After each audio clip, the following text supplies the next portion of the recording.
delete شده delete شده retrieve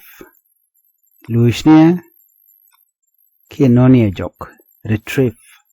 لوشنیه که نونیه جوک content kwak که موانه content information روایشنه information رواینه که لربنه shared چانیوه کنی دکو کین share it چانیوه کنی دکو کین share نیوه کنی دکو کین share نیوه کنی دکو کین messenger jack message right message right your dungdu all kandial gwasme men bugora bingach michelele dele dane mi jogo jeno shodor ke shoda delete it shoda namene shoda delete it da lawo chachot name shoda anono shoda delete shoda retrieve me luji dwajo ke mu non dwaro jok luinie ke noni jok retrieve yos ka jamisha information shaka to dong charwane shaka to ko le goro de ke nyok meneni ka de chole retrieve luini ka dwo jok le da gwada danen lat ke data natin ke information retrieve luini jok ke noni jok content na me kel akwak ke ngwane content lo no kwak ke ngwane yen chala content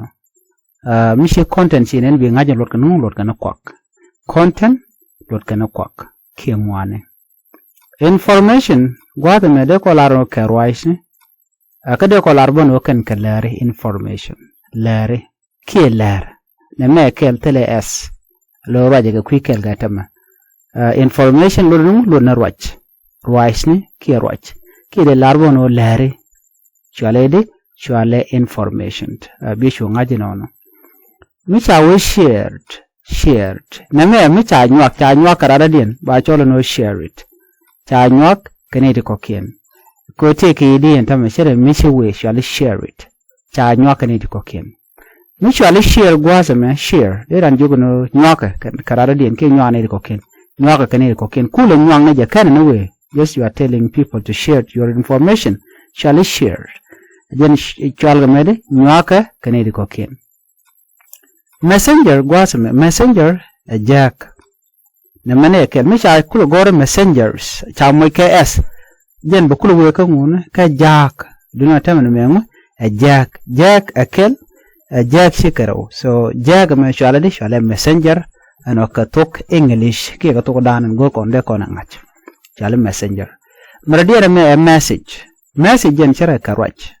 chara kalar message de am jogo no chai jang message chai jak roine kiro chai jak dur jen ta dan de jaga je message lo no rwach mi cha jak yaran message ana me your me lo no dungdu da la your idea rajum be keje dungdu jen chala your na dungdu all me lo ni kendial all lo ni kendial laga kwenye ga kel ko do da non dera ngai keja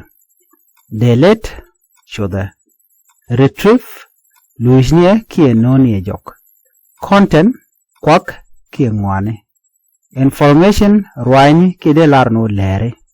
shared cha nywa kaneti ko ken ke cha nywa karada dien share nywa ka kaneti ko ken ke nywa ka karada dien messenger lu ne jack message right your dungdu all kendial goro jin bi channel bi support bi subscribe ka bi notification bell bi jetwan ka facebook page da goro jin bi comment ka char manana guji bi atemal